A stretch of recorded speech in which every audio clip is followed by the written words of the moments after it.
You're listening to The Punk Show on Endeavour Radio with Tom White, and I'm sitting with Gnarwolves at the moment. And now we're going to talk about their latest EP, Fun Employed. What are your main influences for the newest record, Fun Employed?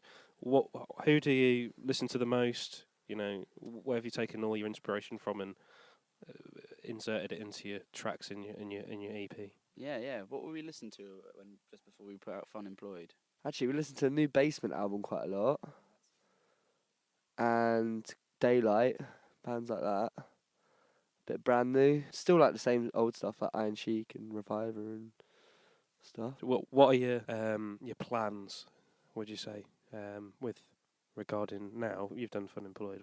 What are your plans? We're just writing an album. That's our main thing. That's the most important thing for us at the minute. Do this tour, which is going so well, and then write an album, and then we'll start touring again. Basically, it's that easy, isn't it? You just make music and then tour. We don't need to do anything else. It sounds like the life, pretty much. What is it that you mean by Fun Employed? Do you mean like working to live, not living to work? Is that how you mean by that? We were speaking about it. We just mostly thought it was a laugh, didn't we? We thought it was quite funny that because that's kind of what we're doing, isn't it? Just going around having a laugh and and not being employed. It's that simple. But then we looked into it, and it means something completely different. It's those people who are born into rich families who don't have to work. I mean, I was wondering the whole time while we started getting comments, people saying, "Oh, just a bunch of posh kids and stuff." Like we're not, but like. Yeah, and then we realised the full meaning about it. It was like people growing up in like, you know, with like upper class families and we've got quite a bit of money on them, and we're like, oh, this is a bit weird. With like Melody Has Big Plans being like one of the biggest tunes on Fun Employed, what point are you trying to get across as soon as someone who doesn't know Gnarwolves, as soon as they hit that first track, as soon as they press play on Melody Has Big Plans, what point are you trying to make to that listener? Boom! Actually, there's before the song kicks in, there's skateboarding. So skateboard, man, shred to your dead, man. And wolves sort of like howling as well. Oh yeah, that was us actually. No real wolves involved in that. No wolves were harmed in the making of Fun Employed. Just their own voices. The whole idea of that song is it's supposed to be just a hard hitting tune and like just go big and fast and riffy, and the song's about about leaving your hometown and then coming back and then not feeling like you recognise what's there anymore, and just being confused because you left for a reason, and then and it's kind of. It's the same with Ghost Inside, if you know who the Ghost Inside are. Their album, like The Returners, is basically based around that. So that's wicked. That's wicked to know. I know, but I guess a lot of bands sort of can relate to that, and maybe people themselves. I think anyone from a small town can relate to not being completely settled where they are. You're bound to be. You was that fear of missing out thing, really, isn't it?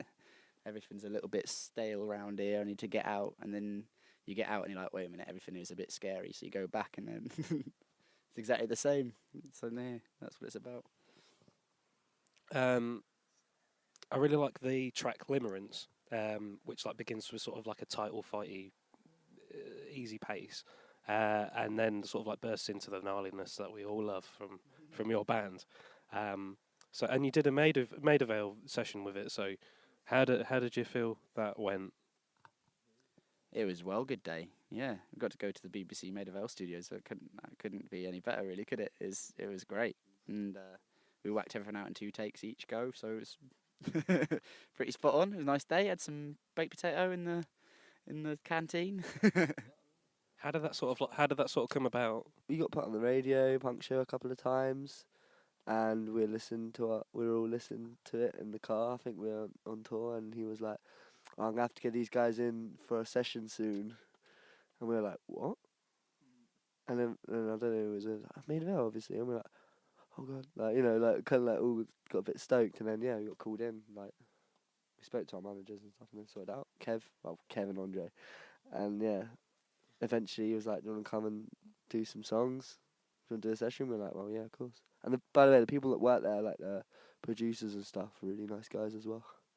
And they're really, really good at what they're doing. That's cool. I'm going to go to a question that a fan sent in. On a scale of 1 to 6,000, how much do you love Toby Carveries? 6,000, man. Easy 6,005 or something. Yeah, we literally just went for one today, and it was so piff. It was sick, wasn't it? It was so nice. I had a brie parcel, but Max had every meat that you can get, I think. 6,000 out of 6,000. Is it the unspoken rule in the band, like the Toby Carveries? Yeah, there's always a day. Yeah, we do talk about it a lot. We're like, is it time yet? And we're like, nah, it's not. We got to go another day. And then one day it doesn't all make sense, so we got to go for a carvery. It's usually when we're in Nottingham, because pretty good one. They're pretty good carveries there. I didn't know there was one in Lincoln. Oh, didn't you? I didn't. There's usually one everywhere, and I think you should go. Okay.